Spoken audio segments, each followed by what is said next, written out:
Hi guys, it's day 114 of the national lockdown here in South Africa. We are still on level 3. The restaurants of the country are all in deep trouble. Like I said earlier on in the week, that some of the restaurants, well, independent restaurants are actually closing down. The Fugard Theatre has said that they won't be opening at all of the 2020. They stated that they've already retrenched all their staff members except the maintenance team to keep the upkeep of the theatre going, and they're looking at 2021, late 2021. So that is hectic. I'm not too sure what's happening with the Mask Theatre at the moment, or Gate 69, or Stardust.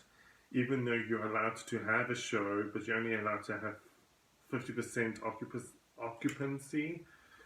Um, there's a lot of talk with regards to um, with the restaurants. I think more the pubs and taverns, because most of the independent restaurants are not surviving. But if you're part of a franchise, I think you have a more chance of surviving this lockdown. And what else happened? So they are wanting to. I think they've already sent an email or a letter to Cyril Ramaphosa, but he's now pushed them to trade and whatever that governs restaurants, and they said no. We want you to respond because you are the president of this country, not some department. Because my thing, what I don't understand is that they want to open the economy, right? But now what they've done is that you can't sell alcohol, which is predominantly the reason why people go to wine farms is to buy wine and to drink wine, right?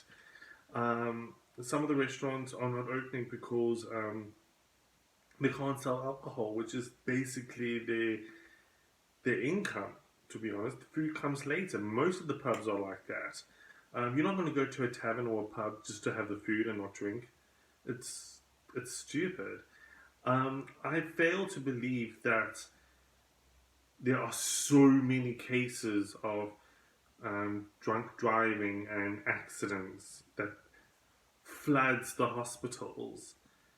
If that is the case, then you designate one hospital for all these injuries and you send them all there. You have a curfew, so the restaurants cannot sell alcohol. They can't even have 50%, well, they only can have 50% in their restaurant, and they have to be out by 8 because of the curfew at 9 o'clock. But do these people understand that after everyone leaves the restaurant, they have to clean the restaurant? They have to make sure that they've got stock for the next day. They need to do stock taking. They need to make sure that everything is sanitized. So how can you do that after a person has left at 8 o'clock, but you have to be home by 9? What irritates me is that these people are making all these regulations, but they're not really thinking what is happening in this country. A lot of people have said that the government is actually, they don't care. You have the Taxi Association basically holding South Africa hostage, basically blackmailed the South African government. You can drive around, not the country, but you can drive around anywhere in a taxi at full capacity. If you want to go to another province, you can travel by 70% capacity. So why can't I go see my family and friends? Why can't we have restaurants open for much longer? I don't understand. I really don't understand. So they've done all of this to open the economy, but what money is coming in if it's not tourism? Oh gosh, this is another rant. This is going to be forever. Shit. It's 114 days, and I saw a message on Facebook. It was just someone who was stating that she's feeling down and she's not too sure if she has to change her medication. And I said to her that during the national lockdown, it has been tiring mentally, and that you were going to feel a little bit dark at times because what is there to do? You can't see family and friends. Honestly, I had done that. You can't go out to a pub or anything because you can't drink.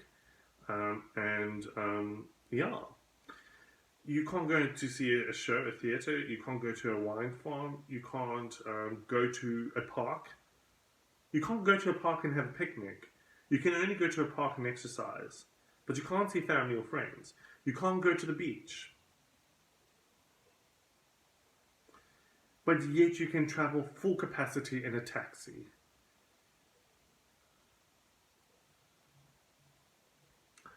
What's really irritating me is that there are people in this country who decide to vote for the ANC. And when the elections are going to come, I don't know when they're going to come, people are still going to vote for the ANC, even though the ANC has run this country to the ground. What does it take for the people of this country to see that the government that we have is not pulling their weight? They're all about corruption. They're all about money.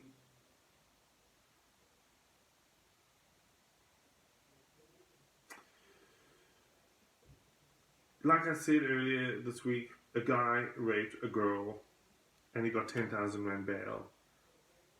I thought that any crime against women and children, because she was a child, um, don't get bail. And he got 10,000 Rand bail. I'm dying to know what casting agency it was. I didn't even know that the agencies were at work. Because I've been to most of the agencies in Cape Town.